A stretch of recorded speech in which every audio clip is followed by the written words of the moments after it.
এক লোক মদ কলসের মধ্যে বইরা বাজারে রওনা দিছে মদ বেচবো। আর মনে মনে কয়, আল্লাহ আমারে তুমি উমরের সামনে ফালাইও না, কোন রকম আল্লাহ তুমি আমারে বাজারে যাওয়ার সুযোগ করে দাও। কিন্তু যেখানে বাঘের ভয় সেখানে আপনাদের চিটাঙ্গে এই প্রবাদ আসেনি না নাই? যে উমরের ভয়ে ভয়ে বাজারে যাচ্ছে কলসে মদ লইয়া, হঠাৎ করে দেখি ওই উমরই তার সামন দিয়ে আসতেছে। এখন তার কলিজায় আর পানি আছে? কলিজা শুকায় গেছে। রাস্তার কিনারা দিয়া যায় আর কয়, আল্লাহ ও আল্লাহ আমারে নি ওমরে ডাক না দে, আমি নি কোন রকম ওমরের সামন থেকে পাস হতে পারি। কোন রকম নিজের না দেখাইয়া ভাব লইয়া এরকম চিপায় চিপায় রাস্তার কিনারা দিয়ে যাওয়ার চেষ্টা করতেছে। কিন্তু যেই মাত্র হযরত ওমরের সামনাসামনি হয়ে গেছে, তখনই ওমর কোন দাঁড়াও দাঁড়াও ডাক শোনার পরে যদ্দূর পানি কলিজায় ছিল একটুকুও নাই। এখনই হযরত ওমর কাছে আসছেন, আয়েশা বলতেছেন, কলসে কি? যদি কয় কলসের ভিতরে মদ, তাহলে উমরের হাতে তলোয়ার সব সময় খোলা থাকে। এই তলোয়ার উমর কখনো কাপের ভিতরে ঢুকান না, কাপের ভিতরে ঢুকাবেন আবার তিনি বের করবেন। এতটুকু সময় উমরের হাতে নাই, এতটুকু সময় উমরের হাতে নাই। তলোয়ার সব সময় খোলা থাকে। যদি শুধু বলে কলসের মধ্যে মদ, তাহলে সাথে সাথে কল্লা আলাদা হয়ে যাবে। এটাই উমরের ফয়সালা, এটাই উমরের রায়। এইবার সে বলে কি বাঁচার জন্য বলে, আমিরুল মুমিনিন আমার কলসের মধ্যে দুধ। বলুন তো, কলসের মধ্যে দুধ না মদ? আরেকটু যেরকম দুধ না মদ? মনে মনে ভাবতেছে। এইবার নি ওমর বলে, ঠিক আছে চলে যাও। ডাকনানি সরাইতে না বলে, কিন্তু না তাও কিন্তু হলো না রে যুবক। হযরত ওমর বলেন, ডাকনা সরাও, দেখব দুধ না অন্য কিছু। ঢাকনা সরানোর জন্য যেই মাত্র হাত বাড়ায়, হাতটা আল্লাহর বান্দার কাঁপতেছে, বডিটা কাঁপতেছে, আর চোখের পানি জড়ায়। মালিক, তওবার জন্য মুখে আওয়াজ করেও কিছু বলতে হয় না, তওবার জন্য চেয়ারম্যানের কাছে যাওয়া লাগে না, তওবার জন্য ইমাম সাহেবের কাছেও যাওয়া লাগে না। তওবা অন্তরের বিষয়। আল্লাহ আমি এমনভাবে তোমার কাছে তওবা করলাম, ও মালিক জীবনে আর কোনোদিন আমি মদের ব্যবসা করব না, আর কোনোদিন আমি মদ খাব না, কোনোদিন অন্যায় কাজে যাব না। আল্লাহ আজকের মতো তুমি ওমরের হাত থেকে বাঁচাও, আজকের মতো তুমি ওমরের হাত থেকে বাঁচাও। দিলে দিলে এমন তওবা করল, আল্লাহ তার দিলের খবর যায় না, তার দিলের ভাষা আল্লাহ পাক শুই না। আল্লাহ তার তওবাকে কবুল করে নিছে গোপনে। এর যুবক ভালো করে খেয়াল কইরো, তওবা এমন এক মেডিসিন, এই তওবার মেডিসিনের দ্বারা মানুষের জীবনের কালিমা আল্লাহ মুছে দেয়। সাবানের দ্বারা কাপড়ের ময়লা মানুষ পরিষ্কার করে ফেলে রে, কিন্তু জীবনের ময়লা দূর করতে হয় তওবার দ্বারা। যেরকম সুবহানাল্লাহ, তওবার দ্বারা জীবনের ময়লা দূর করতে হয়। এমন ভাবে তওবা করলো, দিলে দিলে আল্লাহ পাক তার তওবাকে কবুল করে নিছেন। যেই মাত্র ডাক না সরাইছে, আল্লাহু আকবার আল্লাহু আকবার, তাকায়া দেখে কলস ভরা মদ। আল্লাহ পাক মুহূর্তের ভিতরে দুধ বানায়া দিছে। আরেকটু জোরে সুবহানাল্লাহ। फारूक तेरा नाम से इस्लाम रहेगा, फारूक तेरा नाम से इस्लाम रहेगा, दुनिया की अदालत में तेरा नाम रहेगा, दुनिया की अदालत में तेरा नाम रहेगा, सिद्दीक तेरा नाम से इस्लाम रहेगा, दुनिया की सदाकत में तेरा नाम रहेगा, दुनिया की सदाकत में तेरा नाम रहेगा। उस्मान तेरा नाम से इस्लाम रहेगा, दुनिया की सखावत में तेरा नाम रहेगा, दुनिया की सखावत में तेरा नाम रहेगा।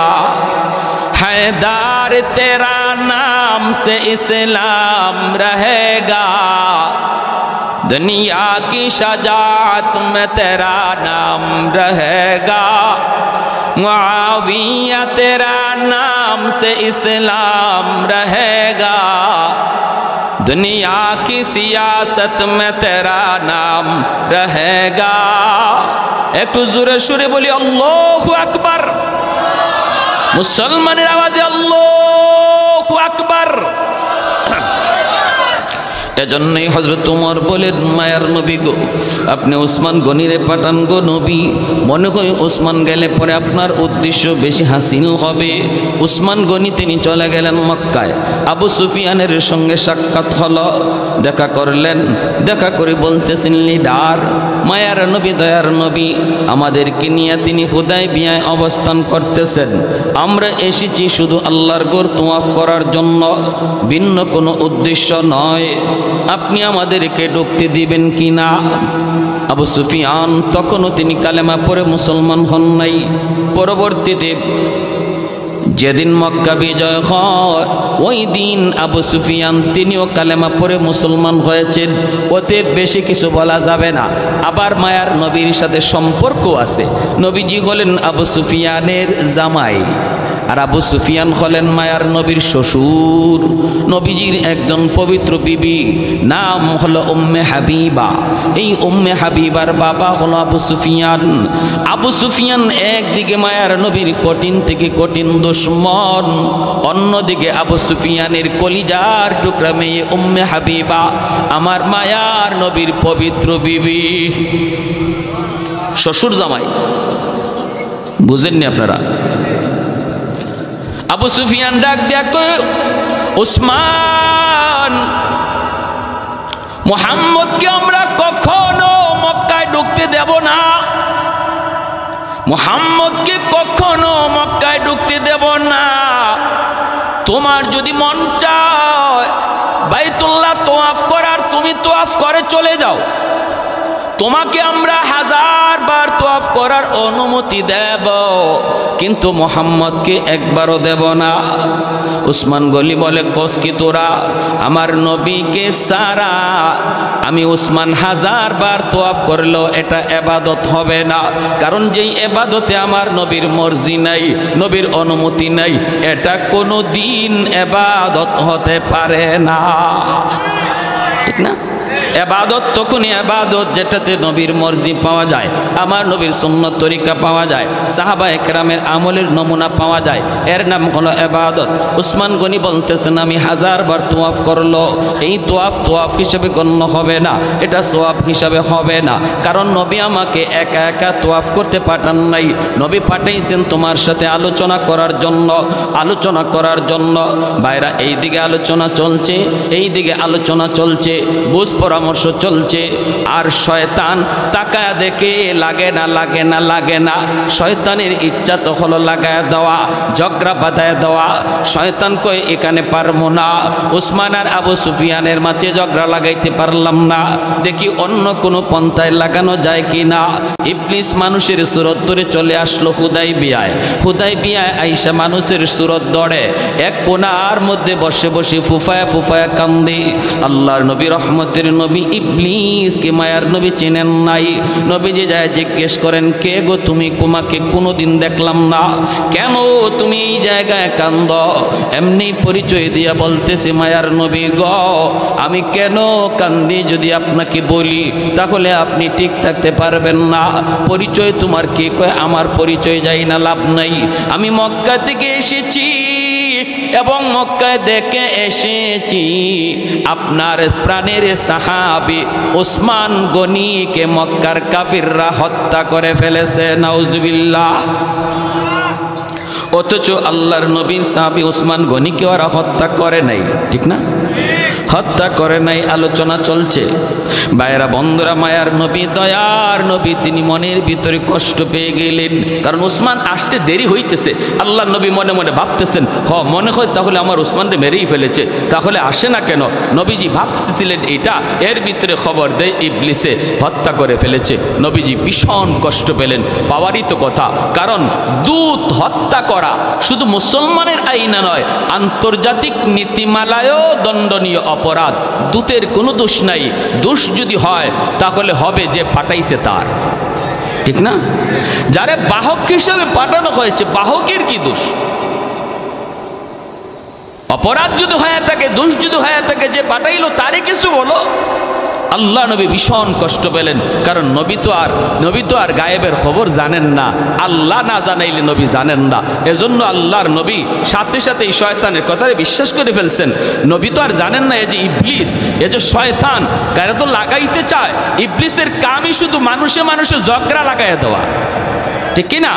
আমাদের সমাজেও যে মানুষ মিথ্যা কথা কইয়া দুই পক্ষের মধ্যে ঝগড়া লাগায়, এ ইবলিসের খালতো ভাই, ঠিক কিনা? জোরে কোন? এটা ইবলিসের বৈশিষ্ট্য, এটা ইবলিসের খাসলত। আর মুসলমানের বৈশিষ্ট্য হলো, যদি দুই গ্রুপের মাঝে বা দুইজনের মাঝে বিদ্বেষ থাকে, সে মাঝখানে মিথ্যা কথা কইয়া আরো বিদ্বেষ দূর কইরা মহব্বত বাড়ায়। ফিকহের কিতাবে লিখেন 3 জায়গায় মিথ্যা কথা কোয়া যায়। এর ভিতরে এক জায়গা হলো, দুইজন মুসলমানের ঝগড়া, তুমি জানো, একজন আরেকজনকে ভালো জানে না। এই দুই মুসলমানকে মিলানোর জন্য মাঝখানে যদি তুমি কিছু মিথ্যা বলো, এটা শরীয়তে বৈধ। কেমনে? তুমি যে ওরে কইলা, ভাই তুমি অমুককে খারাপ জানো, কে বলছে? সে তো তোমার খারাপ জানে না, সে তোমার প্রশংসা করে, মূলত কিছুই না। আর ওর কাছে গিয়া কইছে, ভাই তুমি অমুককে কেন খারাপ জানো? ও তো তোমারে ভালো জানে, আমি কথা বইলা দেখছি, ও তোমার ভালো জানে, তোমারে গালি দেয় না, তোমার ব্যাপারে খারাপ জানে না, তোমারে মানুষে যা কইছে এগুলো মিথ্যা কইছে। এই যে মাঝখানে কথাটা কইয়া দুজনের অন্তর থেকে যে একটা আক্রোশ ছিল, এটা দূর কইরা মিলাইয়া দিল, এটা সোয়াবের অংশীদার হবে। আর আমরা মিথ্যা কথা কইয়া আরো ঝগড়া লাগাই, ঠিক না? এতটা ছিল না, আমি মিথ্যা কইয়া যতটা বাড়াইছি। আরেকটা মিথ্যা কথা বলার জায়গা আছে, প্রাণে বাঁচার জন্য শরীয়তে অনুমতি দিয়ে দিছে, মেরে ফেলবে এই অবস্থায়। আরেকটা মিথ্যা বলার জায়গা বলবো, হ্যাঁ? এটা কিন্তু খুব জটিল বিষয়, এটা মাইক বন্ধ করে কইলে ভালো হয়। এটা ঘরের বিষয়, ঘরের বিষয়, কথা বুঝেননি? এটা ঘরের বিষয়। ঘরের ম্যাডাম যদি গরম হয় আর তোমার কোনো সত্য কথায় যদি ঘরে আগুন লাগার সম্ভাবনা থাকে, ম্যাডাম যদি মাথা গরম হয়ে যায়, তখন তুমি মাথা ঠান্ডা করার জন্য মিথ্যা বলতে পারবা।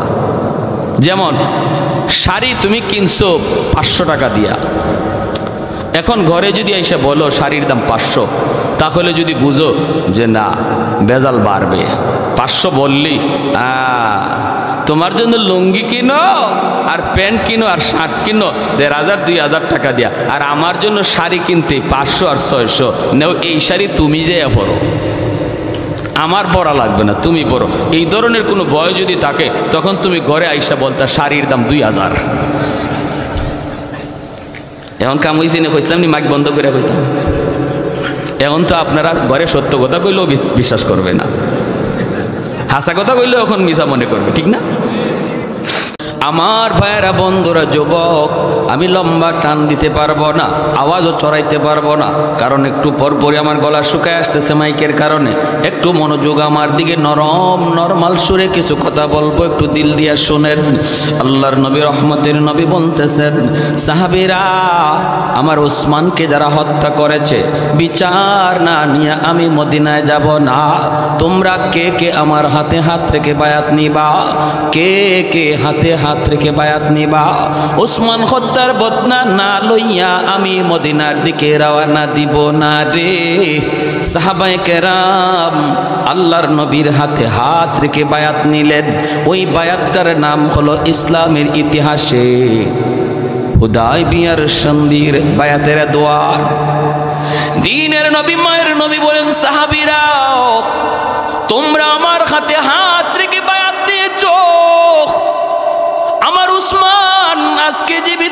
নাই।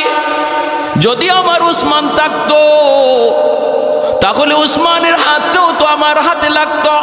তোমরা নিজেরা সাক্ষী থাকো, আমি আমার উসমানকে এত মায়া করি, এত আদর করি, এত মহব্বত করি রে।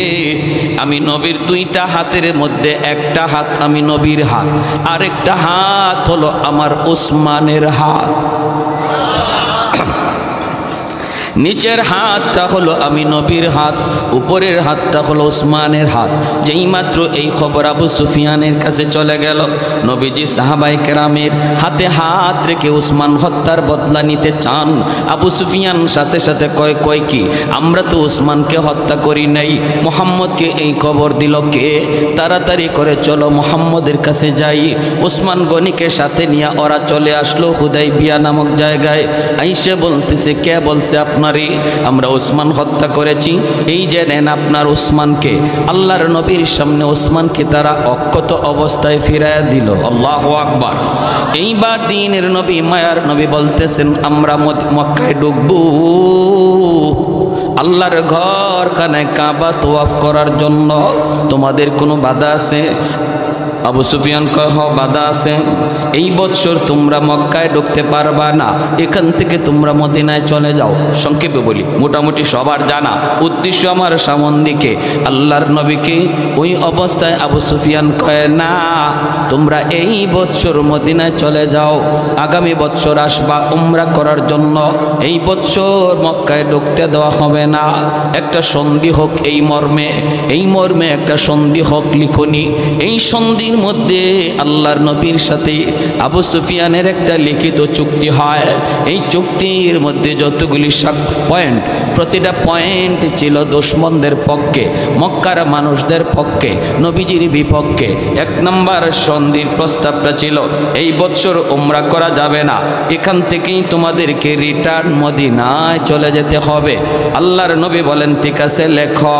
যেই মাত্র লিখতেছেন, হযরত ওমর মায়ার নবীর হাত ধরে বলেন, নবী গো, এখান থেকে ফিরত যাওয়ার জন্য মদিনা থেকে আসি নাই। ইয়া রাসূলুল্লাহ, এই প্রস্তাবে রাজি হইয়েন না, আমরা জান দিতে প্রস্তুত গো নবী, তবুও উমরা না করে মদিনায় যাইতে রাজি না। নবী বলেন, ওমর চুপ করো, আমি নবী নিজের থেকে কিছু বলি না, যা বলি আমার আল্লাহর ইশারায়। মা ইয়ানতিকু আনিল হাওয়া ইন হুয়া ইল্লা ওয়াহয়ু ইউহা। আমি নবী নিজের থেকে কিছু বলি না, অতএব না কথা বাড়েও না। এক নম্বর পয়েন্ট লেখা হলো। 2 নম্বর পয়েন্ট, আগামী বছর আপনারা আসবেন, অস্ত্র ছাড়া কিছুই সাথে আনতে পারবেন না। 3 দিন আপনারা অবস্থান করবেন, এর ভিতরে মক্কা থেকে কাউকে সাথে নিতে পারবেন না। সন্ধি হওয়ার পর থেকে মক্কার কোনো মানুষ যদি আপনাদের কাছে মদিনায় যায়, তাকে আপনারা রাখতে পারবেন না, ফিরাইয়া দিতে হবে মক্কায়। আর যদি মদিনা থেকে কোনো মানুষ আমাদের কাছে আয়, আমরা তারে ফিরাইয়া দিব না, আমরা তাদের নিজেদের মধ্যে রাখবো। দেখেন কত বড় কথাটা বুঝছেন? আপনাদের লোক যদি আমাদের কাছে আসে, আমরা ফিরায় দিব না, কিন্তু আমাদের মক্কা থেকে কোনো মুসলমান যদি তোমাদের কাছে যায়, আমাদের কাছে ফিরায় দিতে হবে। দ্বীনের নবী, মায়ার নবী বলেন, লেখো হযরত ওমর কত গরম সাহাবী, নবীজির পাশে বইসা নবীর হাত মোবারক আবারও ধইরা বলতেছেন, মায়ার নবী গো, এটা লেখেন না, এই অনুমতি দিয়েন না গো নবী। ও গো নবী কি কন, ওরা যা বলতেছে তাই আপনি লিখতে দিতেছেন। নবী তখনও বলেন, ওমর চুপ করো, কথা কয়ো না, একটু ধৈর্য ধরো। আল্লাহ পাক রব্বুল আলামিন এই সন্ধিকে তিনি সুস্পষ্ট বিজয় ঘোষণা করেছেন। মেয়াদ হবে 10 বছর,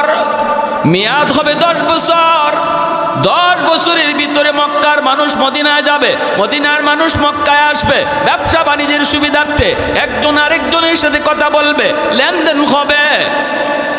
কিন্তু মুসলমান মক্কার মুসলমান যদি মদিনায় থাকতে যায় তারে ফেরত পাঠিয়ে দেওয়া লাগবে। মক্কার কোনো মানুষ মদিনায় যেয়ে থাকতে পারবে না, বাকি যাতায়াত থাকবে, কাফের মুসলমানে ব্যবসা বাণিজ্য হবে। শুধু এতটুকুই ছিল, এতটুকুই মুসলমানদের প্লাস পয়েন্ট। হযরত ওমর ফারুক রাদিয়াল্লাহু তাআলা আনহু বারবার নিষেধ করেন, এরপর নবী অনুমতি দেন লেখার জন্য। সর্বশেষে যখন এই পত্রের মধ্যে দুই দিক থেকে লেখা হবে, একদিকে মায়ার নবীর নাম আর একদিকে লেখা হবে আবু সুফিয়ানের নাম। আমার নবীর নাম যখন সন্ধির মধ্যে লেখা হয় তখন লেখা ছিল মুহাম্মাদুর রাসূলুল্লাহ।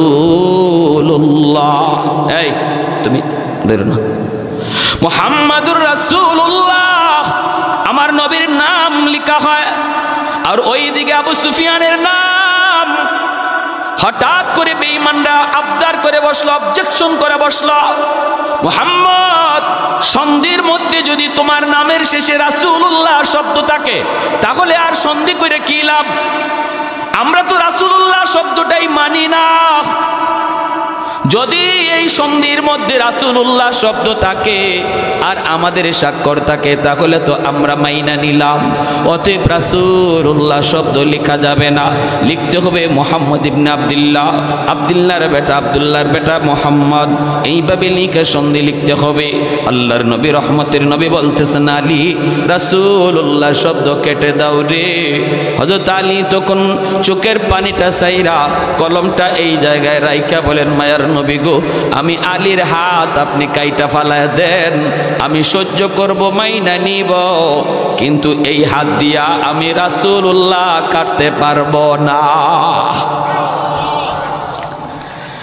কেউ কাটতে রাজি হয় না, কেউ কাটতে রাজি হয় না। মায়ার নবী কেন? আমার নবী শুধু মুসলমানের জন্য রহমত না, বেঈমানের জন্য আমার নবী রহমত।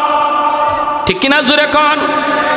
দ্বন্দ্ব হয়ে যায়, ঝগড়া বেঁধে যায়। 1400 সাহাবায়ে কেরাম প্রস্তুত তারা জিহাদ করার জন্য, মক্কায় ঢোকার জন্য সবাই রেডি, সবাই রেডি। কিন্তু মায়ার নবী তিনি বলতেছেন, না, এখন মক্কায় ঢোকা যাবে না। এই অবস্থায় যদি ঢোকা হয় তাহলে মারামারি হবে। মক্কায় এইভাবে ঢুকতে আমি নবী রাজি না। না না, নবীজি যুদ্ধ বিগ্রহ বাঁচানোর জন্য, ঝগড়া বিবাদ থেকে সরানোর জন্য, শান্তি প্রতিষ্ঠার জন্য আল্লাহর নবী নিজের স্বার্থকে ছোট কইরা দুশ্মনদের স্বার্থটারই বড় দেইখা সন্ধির প্রস্তাব মাইনা নিতেছেন। এমনকি আমার নবীর শেষে রাসূলুল্লাহ শব্দ কাটতে কয়, এটাও নবীজি রাজি হয়ে গেছে। যখন কেউ কাটে না, মায়ার নবী নিজের হাতে কাইটা দিছেন, আল্লাহু আকবার। তখনই আল্লাহ পাক রব্বুল আলামিন পবিত্র কোরআনের সূরা ফাতার মধ্যে এই আয়াতে আল্লাহ পাক কয়, মুহাম্মাদুর রাসূলুল্লাহ ওয়াল্লাযীনা মাহু আশিদ্দাউ আলাল কুফফার। আল্লাহ পাক রব্বুল আলামিন তিনি ইশারা দিলেন, এ দুশমনের দল, তোমরা আমার বন্ধুর নামের শেষে রাসূলুল্লাহ শব্দ কেটে দিয়েছো, সাময়িকভাবে শুধু কাটছো, একটা সন্ধির কাগজের মধ্যে তোমরা কাটছো। এই কাগজ আজ আছে কাল নাই, কিন্তু আমি আল্লাহ এমন এক কাগজের মধ্যে আমার নবীর নামের সাথে রাসূলুল্লাহ লিখে দিব, কিয়ামত পর্যন্ত আর মিটানো যাবে না। আর একটু জোরে কন্যা মুসলমানের আওয়াজে সুবহানাল্লাহ। কৌনাইন মুখতার খুদা তুমকো বানায়া, कौनैन मुख्तार खुदा तुमको बनाया, उम्मत का निगाहबान खुदा तुमको बनाया, उम्मत का निगाहबान खुदा तुमको बनाया। मौला मेरा आका मेरा रहमत की नबी है, ताजदार मदीना है तो माहे अरबी है, अशजार ने देते हैं नबूवत के शहादात, तशकीक कमर में है तो अंगुल की इशारा। আমার ভাইরা বন্ধুরা যুবক, আল্লাহ নবী রহমতের নবী চলে গেলেন। হযরত ওমর বারবার বলতেছিলেন, ইয়া রাসূলুল্লাহ, ওগো নবীজি, এইভাবে এতগুলি শর্ত আপনি মেনে নিলেন, প্রতিটা শর্তই ওদের পক্ষে, আমাদের পক্ষে তো কোনো শর্তই দেখলাম না। নবী বলেন, ওমর তুমি আমি যা বুঝি আল্লাহ এর চেয়ে বেশি বুঝে, ঠিক না? তুমি আমি যা দেখি আল্লাহ এর চেয়ে বেশি দেখে। আমরা দেখতেছি বাহ্যিক, কিন্তু আল্লাহ দেখতেছেন মূল হাকিকত। আল্লাহ নিজে বলতেছেন, বন্ধু সবর করো, সাহাবীদেরকে ধৈর্য ধরতে বলো। এই সন্ধিটা হলো তোমাদের সুস্পষ্ট বিজয়। ইন্না ফাতাহনা লাকা ফাতহাম মুবিনা, এটা সুস্পষ্ট বিজয়, সুস্পষ্ট বিজয়। হযরত ওমর বলেন, নবী গো কেমন করে সুস্পষ্ট বিজয়? নর দেখতে বাবা কেমন করে সুস্পষ্ট বিজয়? হযরত ওমর তিনি নীরব নিস্তব্ধ। ভাইরা বন্ধুরা, দেখা গেল সুস্পষ্ট বিজয়। 2 বছর পার হয় নাই, 2 বছর সন্ধির মেয়াদ ছিল 10 বছর। 2 বছর পার হইতে হইতে দেখা গেল এই 2 বছরের ভিতরে বেঈমান মুসলমানের সাথে লেনদেন করার সুযোগ পেয়েছে, ব্যবসা বাণিজ্য করার সুযোগ পেয়েছে। অসংখ্য অগণিত অমুসলিম মুসলমানদের সাথে চলাফেরা করেছে, লেনদেন করেছে। এই লেনদেন চলাফেরার কারণে মুসলমানের আখলাক আর মুসলমানের ব্যবহার, মুসলমানের উত্তম চরিত্র দেখা গোপনে গোপনে 1400 থেকে মুসলমান হয়ে গেছে 10,000। জোরে কন্যা সুবহানাল্লাহ। এতদিন পর্যন্ত মুসলমানদের ব্যাপারে শুধু মিথ্যা প্রোপাগান্ডা ছড়াইছে। যেমন বর্তমানে বেদিন বেঈমান কাফির কুফফারের মুরলগুলি মুসলমানের দিকে জঙ্গি তকমা লাগায়, আর জঙ্গি তকমা লাগায় সাধারণ মানুষকে মিথ্যা ধোঁকা দিয়ে রাখতেছে। যারা সত্যিকার অর্থে মুসলমানের সাথে মিশতেছে, মুসলমান চিনতেছে, এরা বুঝতেছে মুসলমান জঙ্গি নয়, ঠিক কিনা জোরে বলেন? এরা বুঝতেছে, এরা জানতেছে। বর্তমানে তালেবানরা, এদেরকে যে জঙ্গি বলা হয়, মিথ্যা প্রোপাগান্ডা। আর এই সার্টিফিকেটটাই ভারতের একজন সাংবাদিক আফগানিস্তানে ছিল, সে নিজের চোখে তালেবানদের সুশাসন দেখে এসেছে, তাদের নিরাপত্তার দৃশ্য দেখে এসেছে। আইসে সে বাস্তব চিত্রটা ভারতের জমিনে আসল কথাটা কয়ে দিছে। সে বইলা দিছে তালেবানরা খারাপ নয়, যা বলা হইতেছে এদের বিরুদ্ধে সব মিথ্যা। তালেবানরা হলো আদর্শ মানুষ এবং ন্যায় পরায়ণ, ঠিক কিনা জোরে কা?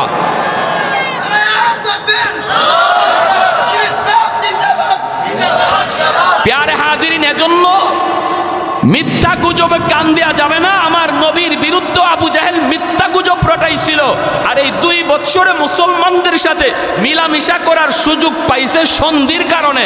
আর এতে করে সাধারণ কাফির কুফফার মুসলমানরা যে কত ভালো, এদের আখলাক যে কত সুন্দর, আমার নবীর চরিত্র যে কত ভালো, এটা নিজের চোখে দেখা 1400 থেকে 2 বছরে হয়ে গেছে 10,000। হইছে নিকা? আবু জাহেল কয়, কিরে সন্ধির মেয়াদ হইল 10 বছর, 2 বছরেই যদি 10,000 হইয়া যায়, 10 বছর পার হইলে আমাকে পিছনে কেউ থাকবো নি? কথা বুঝেন না আপনারা? 10 বছর যদি মেয়াদ যায় তখন থাকবো কিছু পাইমো না খুঁজা। কয় তাড়াতাড়ি করে সন্ধি ভাঙ্গ। হযরত ওমর রাদিয়াল্লাহু তাআলা তখন বলছিলেন, হ্যাঁ আমরা তো তখন বুঝি নাই, মায়ার নবীরে কত কথা কইছি। আমি এমনও কইছিলাম, নবী গো আমি যে ধর্ম গ্রহণ করেছি ইসলাম, এটা কি সত্য নয়? আমি এমন শক্ত কথাও নবীকে বলেছি, নবী গো যারা যুদ্ধ করে শহীদ হয়েছে এরা জান্নাতে যাবে, এই কথা কি আপনার সত্য নয়? নবী তখন বলেছিলেন, ওমর ধৈর্য ধরো, ধৈর্য ধরো, ধৈর্য ধরো, সব সামনে আছে দেখতে বাবা। হযরত ওমর রাদিয়াল্লাহু তাআলা অসংখ্য অগণিত সদকা করেছেন, গোলাম আজাদ করেছেন, শুধু ওই দিনের চিন্তা করে। আর আল্লাহর কাছে চোখের পানি জড়ায় কাঁদছেন, আল্লাহ আল্লাহ ওই সময়টাতে হুদাইবিয়ার সন্ধির সময় আমার ঈমান সবচেয়ে বেশি বিপজ্জনক হালতে ছিল, সবচেয়ে বেশি খাতরার মধ্যে আমি ওমরের ঈমানটা ছিল।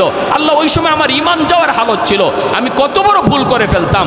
আজ বুঝতেছি আমার নবীর সিদ্ধান্ত তোমার ইশারায় হয়েছে। সুবহানাল্লাহ।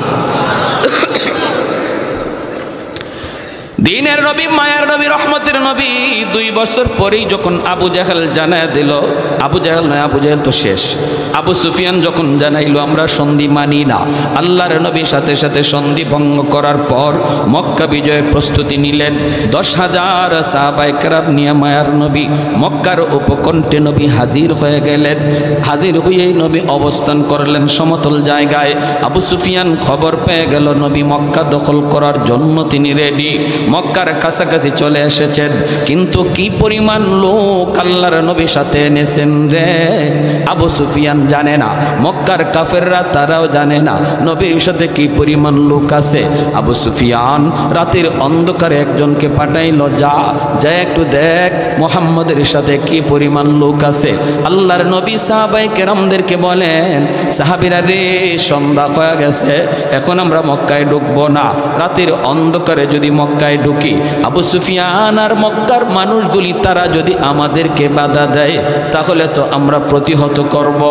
এতে করে ঝগড়া বেঁধে যাবে, জান যাবে, প্রাণ যাবে। রাতের অন্ধকারে কে কারে মারবে দেখা যাবে না। অনেক শিশুর গায়ে হামলা হয়ে যেতে পারে, নারীর উপরও হামলা হয়ে যেতে পারে, অথচ তারা নিরপরাধ, তাদের কোনো অপরাধ নাই, তাদের কোনো অন্যায় নাই। ইসলাম শিশুর গায়ে হামলা করে না, ইসলাম নারীদের উপরে হামলা করে না। আদর্শ শিখায় ইসলাম, মানবতা শিখায় ইসলাম, মানবতা শিখায় গেছেন আমার নবী। অথচ আমরা দেখি আজকে ফিলিস্তিনের জমিনে মুসলমানের শিশুকে হত্যা করা হয়, আরাকানের জমিনে মুসলিম নারীর গায়ে গুল্লি করা হয়, ঠিক কিনা? বেদিন বেঈমানগুলি মানবতার ফেরিওয়ালা নামে ডাকে, অথচ মানবতা ওদের কাছে নাই। কাশ্মীরের জমিনে মুসলমান নারীর গায়ে হামলা হয়, মুসলিম শিশুর উপরে হামলা হয়, অথচ আমার নবী রহমতের নবী মক্কায় নবী যখন ঢুকবেন সন্ধ্যা হয়ে গেল, নবী বলেন, সাহাবীরা রাতের অন্ধকারে আমরা মক্কায় ঢুকবো না। মক্কায় যদি রাতের অন্ধকারে ঢুকি, নারীর গায়ে হামলা হতে পারে, শিশুর উপরে হামলা হতে পারে না, ইসলাম এটা সমর্থন করে না। রাত আমরা এই সমতল জায়গায় কাটাবো, সকালবেলা মক্কায় ঢুকবো। যার হাতে কোনো অস্ত্র নাই তার গায়ে তলোয়ার চলবে না, ঘরের ভিতরে যে অবস্থান করবে তার ঘরেও হামলা হবে না, বাইতুল্লাহ যে আশ্রয় নিবে তার উপরও কোনো হামলা হবে না। সন্ন্যাসী, ধর্মীয় যাজক দ্বারা, ধর্মীয় যাজক, এদের উপরও কোনো হামলা হবে না। যারা তলোয়ার নিয়ে সামনে আসে শুধু ওদের সাথেই হামলা হবে, প্রতিবাদ হবে, আর কারো গায়ে তলোয়ার উঠবে না, এমনকি গাছের পাতাটা পর্যন্ত ছিঁড়া যাবে না। নবীজি সমতল জায়গায় 10,000 সাহাবায়ে কেরামদেরকে নিয়ে সন্ধ্যার সময় অবস্থান করলেন। আল্লাহ নবী কত বড় রণকৌশলবিদ ছিলেন বুঝছেন। নবী বলতেছেন, সাহাবীরা এশার নামাজের পরে আল্লাহ নবী কয়, সবাই চুলা বানাইবা না, খানা দানা পাক করা লাগবে না? সাহাবীরা কহ, খানা দানা পাক করতে তো চুলা বানাইতে হবে। নবী কয়, চুলা যে বানাইবা, আমাদের 10,000 মানুষের জন্য যদ্দূর চুলা লাগার প্রয়োজন, ডাবল বানাও, ডাবল চুলা নবীজি ডাবল বানাইতে বলছেন। যদি লাগে 10,000 মানুষের জন্য 1000 চুলা, নবী বলতেছেন 2-3 হাজার চুলা বানাও। এখন চুলা বা সাহাবায়ে কেরাম বুঝতেছেন না যে ঘটনা কি, নবীজি এত চুলা বানাইতে বলেন কেন? নবীজি বলেন, যা বলছি তা করো। সাহাবায়ে কেরাম তো নবীকে কোনো প্রশ্ন করতেন না, ইয়া রাসূলুল্লাহ এটা কেন, এই প্রশ্ন নাই। নবী বলছেন, আর কোনো কথা নাই, ঠিক না? আমিও যদি নবীর উম্মত হয়ে থাকি, আমার কথা এখানেই শেষ। যেখানেই শুনবো আমার নবীর কথা সামনে এসেছে, যখনই শুনবো আমার নবীর হাদিস সামনে এসেছে, নবীর কথা চলে এসেছে, আমার যুক্তি, আমার বুদ্ধি, আমার বিবেক সব এখানে ওকেজু, এর নাম হলো উম্মত। আমার মতে মত নয়, নবীর মতে মত, তার নাম হলো উম্মত, ঠিক কিনা জোরে কও? আর যদি আমি পণ্ডিতি দেখাই, না না অসুবিধা কি, অসুবিধা কি, অসুবিধা কি, এর নাম হইল পণ্ডিতি, এর নাম হইল পণ্ডিতি। কেউ নবীর হাদিসের সামনে, সুন্নত তরিকার সামনে পণ্ডিতি দেখাইবেন না। সাহাবায়ে কেরাম কোনো দিন এমন পণ্ডিতি দেখান নাই। নবী বলতেছেন, চুলা বানাও ডাবল। একজন সাহাবীও জিগাইছেন না, নবী গো কেন? বুঝে আসছে?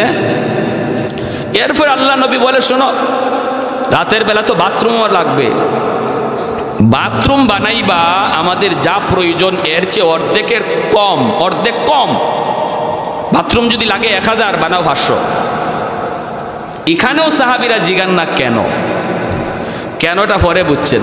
আবু সুফিয়ান সন্ধ্যার সময় গুপ্তচর পাঠাইছে, মুহাম্মদ কি পরিমাণ লোক নিয়ে আসছে মক্কা দখল করার জন্য, একটুনে দেখে আসো।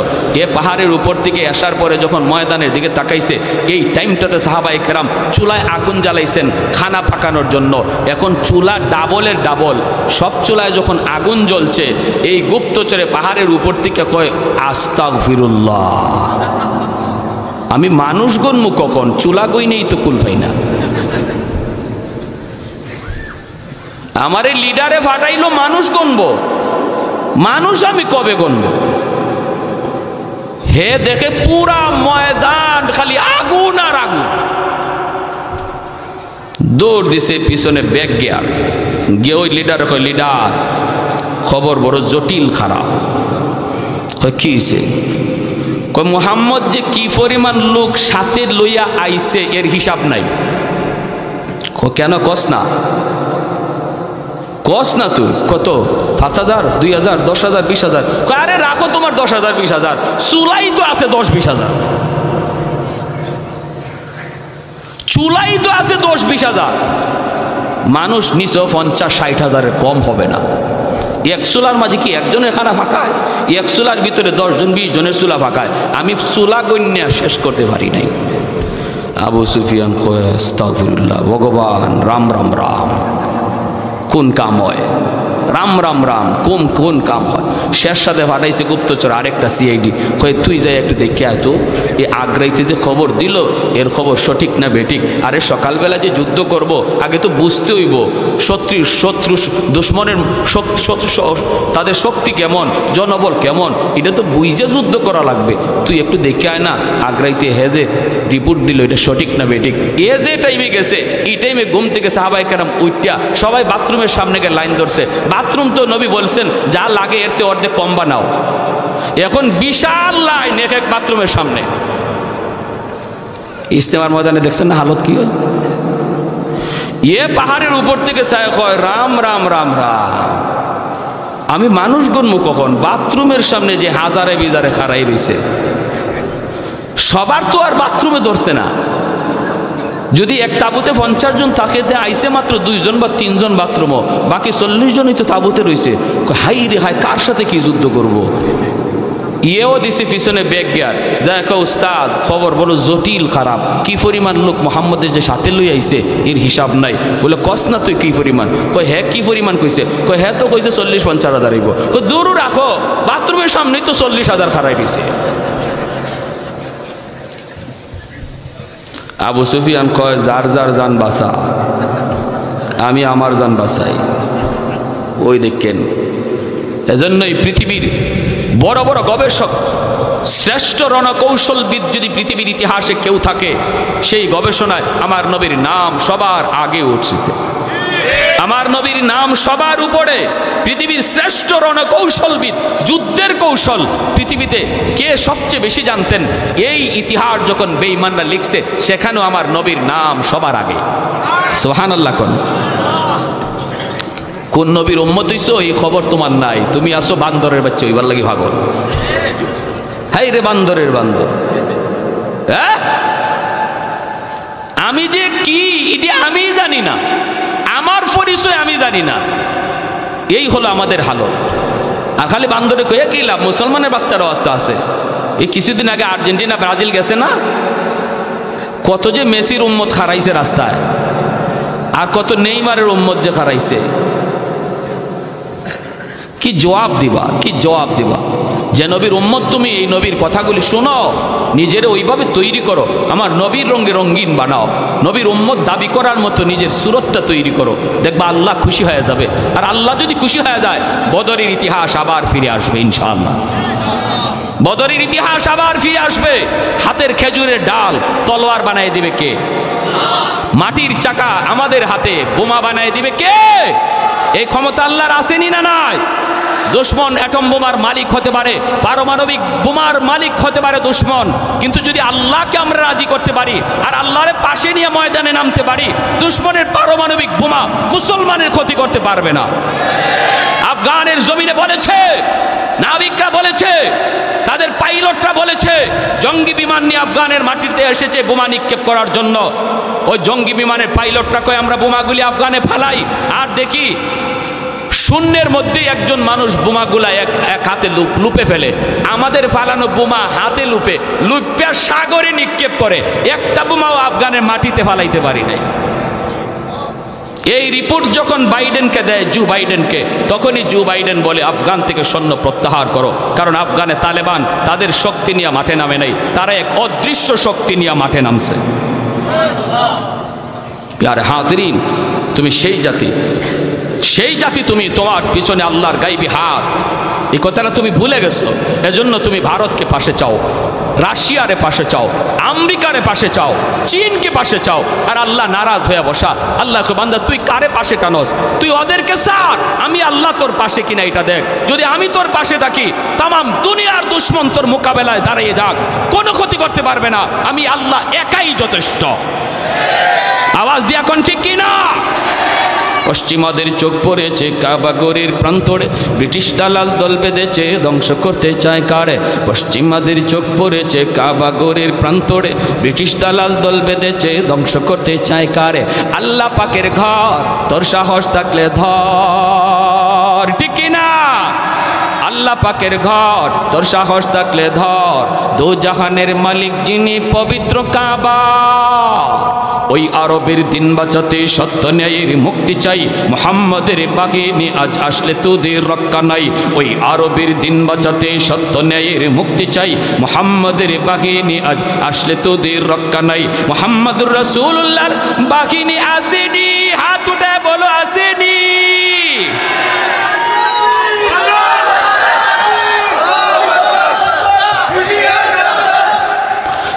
একটু দাঁড়াও, জেগে উঠো ওহে মুসলমান, আর কতদিন দিন ইসলামের সইবে অপমান।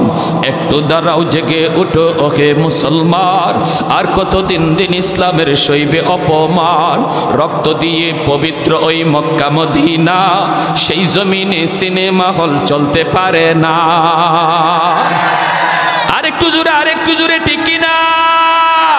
রক্ত দিয়ে পবিত্র ওই মক্কা মদিনা, সেই জমিনে সিনেমা হল চলতে পারে না। নূর মক্কার ইসলাম, তার থাকলো কি আর দাম? বন্দিশালায় তাকে যদি কাবার ইমাম। ওই আরবের দিন বাঁচাতে সত্য ন্যায়ের মুক্তি চাই, মুহাম্মাদের বাহিনী আজ আসলে তোদের রক্ষা নাই। ওই আরবের দিন বাঁচাতে সত্য ন্যায়ের মুক্তি চাই, মুহাম্মাদের বাহিনী আজ আসলে তোদের রক্ষা নাই। পশ্চিমাদের চোখ পড়েছে কাবা গড়ের প্রান্তরে, ব্রিটিশ দালাল দল বেঁধেছে ধ্বংস করতে চায় কারে। আল্লাহ পাকের ঘর, তোর সাহস থাকলে ধর। দু জাহানের মালিক যিনি, পবিত্র কাবা।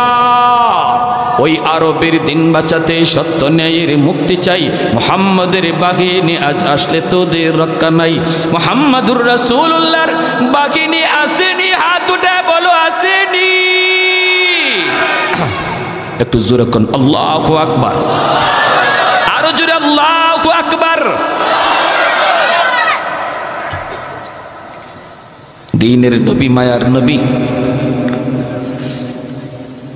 এই অবস্থায় আল্লাহর নবী কি করলেন? সকালবেলা মক্কায় ঢুকলেন। আসেনি বেঈমান কেউ মক্কায়? মনে আছে? মনে আছে?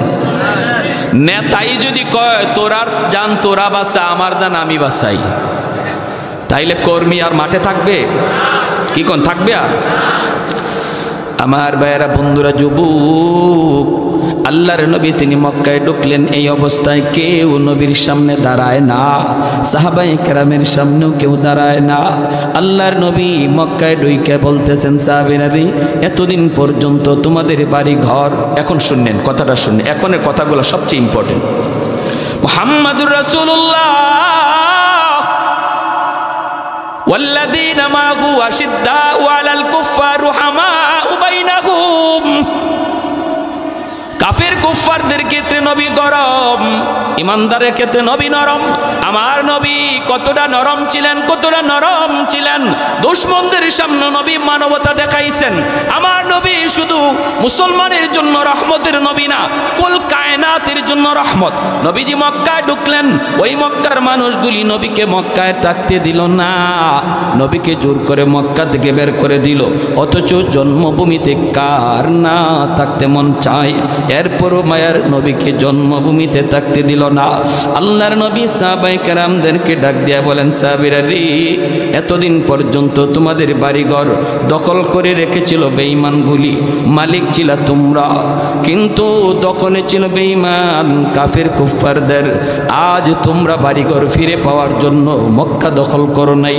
আমি নবী মক্কায় এসেছি আমার বাড়ি দখল করার জন্য নয়, বরং আমি নবীর বাড়িটাও যে দখলে নিয়ে রাখছে, আমি নবী আজ তার তার কাছে যায় বলবো, ভাইরে এতদিন পর্যন্ত এই বাড়ির মালিক তুমি ছিলা না, মালিক ছিলাম আমি, তুমি ছিল দখলদার, আজ আমি নবী তোমাকে মালিক বানায়া দিলাম। আরেকটু আস্তে সুবহানাল্লাহ কোন, আরেকটু আস্তে সুবহানাল্লাহ কোন। পৃথিবীর জমিনে এমন কোন নজির কেউ দেখাইতে পারবে? পৃথিবীতে এমন কোন নজির কেউ দেখাইতে পারবে না। এত নির্যাতন, আমার ঘর থেকে যে পিটাইয়া আমারে বাইর করলো, বাইর কইরা এই ঘরের মধ্যে দখলদারি লইয়া বইয়া থাকলো, পরে আমি শক্তি জুগাইয়া এই বাড়ি দখল করলাম, এরপরে আমি এই বাড়ির দখলে নিলাম না, বরং আমি কোনো বদলাও নিলাম না, তারে মারলামও না, মাইরা বাড়ি থেকে বেরো করলাম না, বরং আইসা বললাম, ভাইরে তুমি আমারে মারছিলা, আমি বাড়ি চাইরা চলে গেছিলাম, তুমি এই বাড়ি দখল করে নিছো, আজ আমি তোমাকে এই বাড়ির মালিকানাও বুঝাইয়া দিলাম। একটা নজির দেখাও, একটা নজির দেখাও, একটা নজির দেখাও বৌদ্ধ ধর্মের, একটা নজির দেখাও খ্রিস্টান ধর্মে, একটা নজির দেখাও ইহুদি ধর্মে। এমন কোন ধর্মের কোন ধর্মীয় নেতার একটা নজির, একটা দৃষ্টান্ত দেখানো যাবে না। হোম শান্তি, হোম শান্তি, হোম শান্তি, হোম শান্তি কয়া কয়া যে বৌদ্ধরা শান্তির স্লোগান দেয়, এই বৌদ্ধরাই আজকে মায়ানমারের জমিনে মুসলমানের রক্তে জমিন লাল কইরা অশান্তির সৃষ্টি করেছে। ঠিক কিনা জোরে খান? আমি তো বলি কের হোম শান্তি, ওরা কইব হোম অশান্তি, হোম অশান্তি, হোম অশান্তি। ঠিক না? নাফ নদীর পানি আজকে মুসলমানের রক্তে লাল, কের শান্তি? খালি হোম শান্তি, হোম শান্তি করো, মুখে খালি হোম শান্তি কইলই। ছোট ছোট বাচ্চাগুলি রক্তে নাফ নদীর পানি লাল, মুসলমানের নারীদের রক্তে নাফ নদীর পানি লাল। ভাইরা বন্ধুরা, অথচ আমার নবী রহমতের নবী মক্কায় ঢুইকা বলেন, সাহাবীরা যার যার বাড়ির মালিকানাটাও তোমরা যায় তাদেরকে বুঝায় দাও, তাদেরকে বুঝায় দাও। আর আমি নবী আজকে মক্কার মানুষগুলি সবাইকে সাধারণ ক্ষমা করে দিলাম, সবাইকে সাধারণ ক্ষমা করে দিলাম। লা তাসরিবা আলাইকুমুল ইয়াউম, আমি নবী আজ কোনো বদলা নিব না। আল ইয়াউম ইয়াউমুল মারহামা, আজকের দিন হলো রহম করার দিন, আজকের দিন হলো মায়া দেখানোর দিন, বদলা নেওয়ার দিন নয়। এরপরও মক্কার মানুষরা বিশ্বাস করে না। সাধারণ মক্কার মানুষ, নবী মক্কা দখল করে নিয়েছেন, এই সংবাদ পাওয়া মাত্রই ঘর বাড়ি চাইরা পাহাড়ের দিকে রওনা দেয়। সবাই দৌড়ে দৌড়ে ভাগতেছে। একজন বৃদ্ধা মহিলা মাথার মধ্যে ভারী একটা বোঝা লইয়া, ওই মহিলাও সে পাহাড়ের দিকে দৌড়ায়। আল্লাহর নবী রহমতের নবী তিনি তাকায় তাকায় দেখেন মানুষগুলি নবীর কথা বিশ্বাস করে না। নবী একজনকে জিজ্ঞেস করেন, মহিলারে জিজ্ঞেস করেন, মা তুমি কোথায় যাও? মহিলা মায়ার নবীকে জীবনে কোনোদিন দেখে নাই, নবীকে চিনেও না। মহিলায় কয়, বাবা যুবক তুমি বুঝি জানো না মক্কা মুহাম্মদ দখল করে নিয়েছে। আল্লাহর নবী বলেন, মা গো আমি জানি মুহাম্মদ মক্কা দখল করেছেন, কিন্তু ভয় পাবো কেন? তিনি তো সবাইকে সাধারণ ক্ষমা করে দিয়েছেন, তিনি তো বলেছেন তিনি বদলা নেবেন না। মহিলায় কয়, বাবা যুবক মুহাম্মদকে তুমি চিনো না রে বাবা। মুহাম্মদ কঠিন দিলের মানুষ, রক্তপাত পছন্দ করে, ঝগড়া বিবাদ পছন্দ করে, মারামারি কাটাকাটি পছন্দ করে। মুহাম্মদ কঠিন দিলের মানুষ। যেই নির্যাতন মক্কার মানুষগুলি মুহাম্মদকে করছে আমি নিজের চোখে দেখছি। অতএব বদলা না নিয়ে ছাড়বে না, যদিও কয় বদলা নিবে না, কিন্তু এরপরও কিছু না কিছু নিবই। যেই নির্যাতন মক্কার মানুষগুলি মুহাম্মদকে করছে রে যুবক, আমি নিজের চোখে দেখেছি। অতএব তাড়াতাড়ি জান বাঁচাও, তাড়াতাড়ি জান বাঁচাও। আল্লাহ নবী রহমতের নবী তখন বলে, মা বোঝাটা অনেক ভারী গো মা, তুমি বৃদ্ধা মানুষ, তোমার জন্য নিতে কষ্ট হবে। আমি জোয়ান মানুষ, আমার মাথায় তুমি বোঝাটা উঠায় দাও, আমি তোমাকে জায়গা মতো পৌঁছায় দিব। মহিলা নবীর মাথায় বোঝাটা উঠায় দিল। আল্লাহর নবী মাথার মধ্যে বোঝা লইয়া আমার রহমতের নবী যখন যান, চোখ থেকে দর দর করে পানি পড়ে আর কান্দে। আর নবী কয়, মালিক তুমি কুদরতি নজরে দেখো,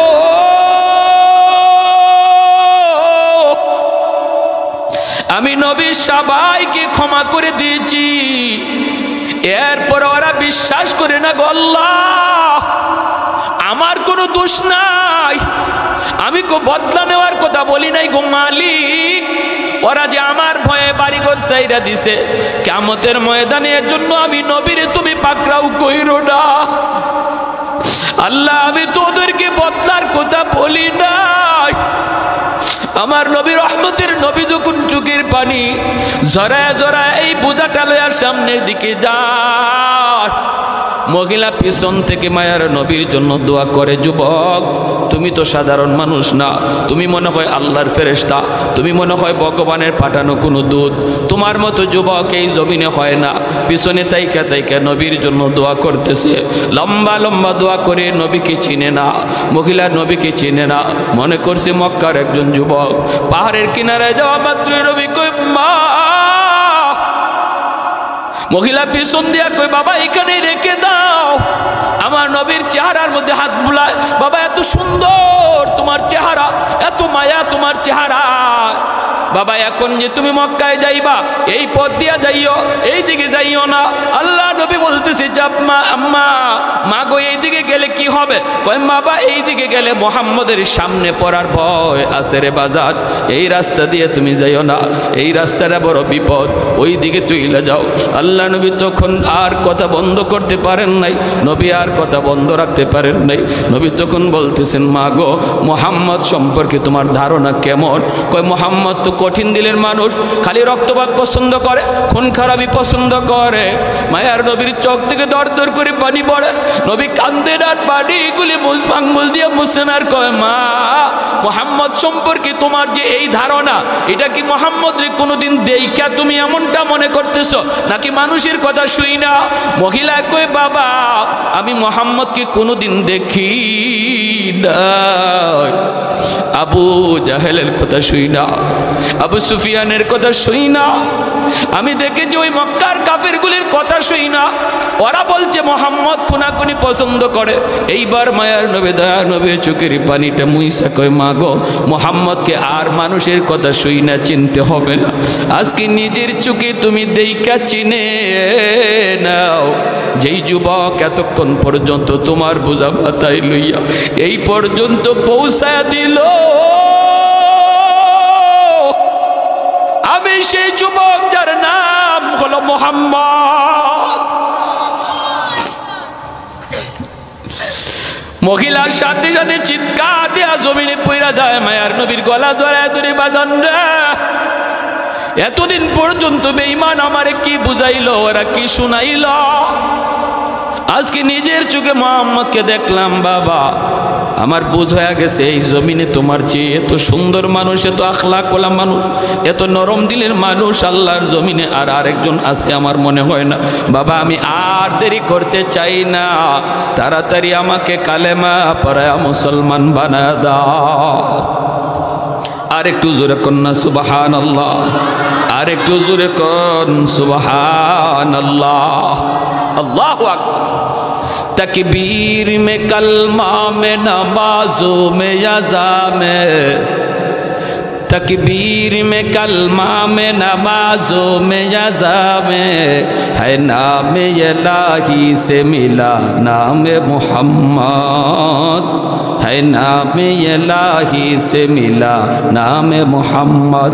महबूब ने कहा सल्ले अला नाम मोहम्मद, आकों की जिया दिल की जिला नाम मोहम्मद, आकों की जिया दिल की जिला नाम मोहम्मद। একটু জোরে কোন আল্লাহু আকবার। এই নবীর আদর্শই মানুষকে মানুষ বানায়, এই নবীর আদর্শই মানুষকে মানবতা শিখায়, এই নবীর আদর্শই মানুষকে সভ্য মানুষ বানায়। আরবের ওই মানুষগুলি, যেই মানুষগুলি সভ্যতা জানতো না, আরবের ওই মানুষগুলি, যেই মানুষগুলি অন্ধকার জগতে ছিল, ওই মানুষগুলি আমার নবীর এই আদর্শ গ্রহণ করার দ্বারা পৃথিবীর শ্রেষ্ঠ সভ্য মানুষ হয়েছে। জাহিলি যুগ আলোকিত যুগ হয়েছে, জাহিলি মানুষ আলোকিত মানুষ হয়েছে। আওয়াজ দিয়া বলেন ঠিক কি না? এজন্য মুসলমান সব রং ছেড়ে দাও, মদিনাওয়ালা রং ধরো। তুমি স্কুলে পড়ো বাধা নাই, কলেজে পড়ো বাধা নাই, ভার্সিটিতে পড়ো বাধা নাই, আমি বাধা দিব না। কলেজে গেলেও ভুইলো না তুমি নবীর উম্মত, তুমি ডারউইনের উম্মত নাও, তুমি মেসির উম্মত নাও, তুমি কোনো খেলোয়াড়ের উম্মত নাও। যেখানেই পড়ো, যেখানেই থাকো, মনে রাখবা আমি শ্রেষ্ঠ নবীর শ্রেষ্ঠ উম্মত। আমার মধ্যে নবীর রং থাকবে, আমার মধ্যে নবীর আখলাক থাকবে, আমার মধ্যে নবীর আদর্শ থাকবে। 5টা বছর ছেলেরা মাদ্রাসায় পড়াও, শিশুকালে বাচ্চাগুলিরে 5 বছর মাদ্রাসায় পড়াও, 5 বছর স্কুলে দাও, বাধা নাই। ডাক্তার বানাও, ইঞ্জিনিয়ার বানাও, অসুবিধা নেই, বাধা দেব না। কিন্তু মুসলমান 5 বছর যদি মাদ্রাসায় বাচ্চাটারে পড়াও, আজকে মাদ্রাসার মধ্যে অঙ্ক ইংরেজি স্কুলের সমমানের ঢুকানো হয়েছে, কোনো অসুবিধা নাই। আপনারা ভয় পাবেন না যে মাদ্রাসা অঙ্ক ইংরেজি নাই, আমার ছেলে হাই স্কুলে পড়বে কেমনে। না না, 5 বছর মাদ্রাসায় যদি পড়ে, স্কুলের সমমানের অঙ্ক ইংরেজি তারা বোঝানো হবে, পড়ানো হবে। এই 5 বছর সে আল্লাহকে চিনবে, রসুলকে চিনবে, মানুষের সৃষ্টির ইতিহাস জানবে, জান্নাতের পরিচয় পাবে, জাহান্নামের পরিচয় শেখানো হবে। এমনকি পরকালের পরিপূর্ণ জ্ঞান, মৌলিক জ্ঞানগুলি কলিজায় ঢুকাইয়া দেওয়া হবে। শিশুকালে বাচ্চাদেরকে যেই শিক্ষা দেওয়া হয়, এই শিক্ষা মরণ পর্যন্ত আসর করে। আপনার ছেলে যদি হাই স্কুলেও যায়, কোনোদিন বেনামাজি হবে না, মদকুর হবে না, গাঞ্জাকুর হবে না, বাপমার সাথে বেয়াদবি করবে না, আলেমদের সাথে বেয়াদবি করবে না। ডারউইনের মতবাদ সবার আগে আপনার বাচ্চাই প্রতিবাদ করবে। হাই স্কুলে যদি 5 বছর মাদ্রাসায় পড়াইয়া মুসলমানের বাচ্চা বানাইয়া তার স্কুলে দেওয়া হয়, ডাক্তার হওয়া আমার বাচ্চার বড় পরিচয় নয়, সবচেয়ে বড় পরিচয় মুসলমানের সন্তান। এজন্য সবার আগে আমার বাচ্চারে মুসলমানি শিখাইতে হবে। এই শিক্ষা যদি দেই, তাহলে আমরা বাপ মা আল্লাহর কাছে আমরা দায় মুক্ত হব। আর যদি আমরা শিশুকালে বাচ্চারে মুসলমানি না শিখাই, মক্তবে ফরাইলেই মুসলমানি শিক্ষা করা হয় না। মক্তবে হুজুরে 1 ঘন্টা ফরাইব, কখন ফরা নিবে, কখন মারামারি কিলাকিলি ঘুষাঘুষি বাচ্চাদের, এটা সামলাইতে তো 1 ঘন্টা যায়, ঠিক না? এজন্য 5 বছর মাদ্রাসায় পড়ান, নুরানি মাদ্রাসায় ফাউন্ডেশন গড়েন মজবুত কইরা। শিশুকালে যা শেখানো হয় এটা সারা জীবনই আত্মাকে। বাসি পেটে সকালবেলা ঘুম থেকে উঠিয়া যে মূলা খায়, সারা দিন যদি কুরমা ফুলাও খায়, ডেকুর খালি মূলার ডেকুরই আসে, ঠিক না? এজন্য বাচ্চারে শিশুকালে কোরআনের মহব্বত কলিজায় ঢুকাও, ইসলামের মহব্বত কলিজায় ঢুকাও। এরপরে যদি ঢাকা ইউনিভার্সিটিতেও যায়, নাস্তিক হবে না, কোরআনের সৈনিক হবে। আপনাদের কথা চিন্তা করে উলামায়ে কেরাম মাদ্রাসার সিলেবাসে অঙ্ক ইংরেজি ঢুকাইছেন। অতএব আমার ছোট ছোট বাচ্চাগুলিকে মুসলমানের সন্তান বানাইয়া তারপরে তারে জগতের জাগতিক শিক্ষার পরিচিতি দেওয়ার নিয়ত কার কার আছে? একটু হাত উঠে আল্লাহকে দেখান। আল্লাহ তুমি প্রতিটা হাতকে কবুল করো। আমার নবীর পরিচয় শিখাইয়া, আমার নবীর আখলাক শিখাইয়া, আমি মুসলমানের সন্তান বানাইয়া, নবীর উম্মত পুরাপুরি বানাইয়া আমি আমার সন্তানরে কলেজ ভার্সিটিতে পড়াইলে বাপমার দায়িত্ব আদায় হবে। নতুবা হাসরের মাঠে এই সন্তান বাপমাকে আল্লাহর আদালতে আসামি বানায় দিবে। রব্বানা আতিহিম দিফাইন মিনাল আযাব ওয়াল আনহুম লানান কাবীরা কইয়া কইব, আল্লাহ আমার বাপরে ডাকো, আমার মারে ডাকো, কেন তারা আমার এই শিক্ষা দিল না? শিশুকালে আমারে কি শিখাইছে? আকদম বাগদম গোড়াড্ডম। আর আমারে শিখাইছে বান্দর থেকে মানুষ হয়। আমার বাবায় কেন খবর নিল না আমি কি পড়তেছি? আমার মায় কেন খবর নিল না আমি কি শিখতেছি? আল্লাহ আমার বাপরে ডাকো, আমার মারে ডাকো, কোন প্রতিষ্ঠানে ভর্তি হইমু, কি শিখমু? আমি তো ছোট্ট ছিলাম, আমি বুঝি নাই। সিদ্ধান্ত ছিল আমার বাবার, সিদ্ধান্ত ছিল আমার মার। সবার আগে বাপ মারে এই কলিজার টুকরা সন্তানে আল্লাহর দরবারে আসামি বানাইয়া জাহান্নামী বানাবে। অথচ হাজি সাহেব ছিল বাবা, হাজি সাহেব ছিল বাবা, বাবা ছিল সামনের কাতারের নামাজি, বাবা ছিল একজন বড় পাগড়িওয়ালা, বাবা ছিল এরকম লক্ষ টাকা দানবীর, কিন্তু এরপরও সন্তানের মামলায় বাবা জাহান্নামী হবে। আল্লাহ আমাদেরকে সহি বুঝদান করো, সবাই বলি আমিন। ওয়া আখির দাওয়ানা আনিল হামদুলিল্লাহি রাব্বিল আলামিন। আল্লাহুম্মা সাল্লি আলা মুহাম্মদ ওয়া আলা আলি মুহাম্মদ।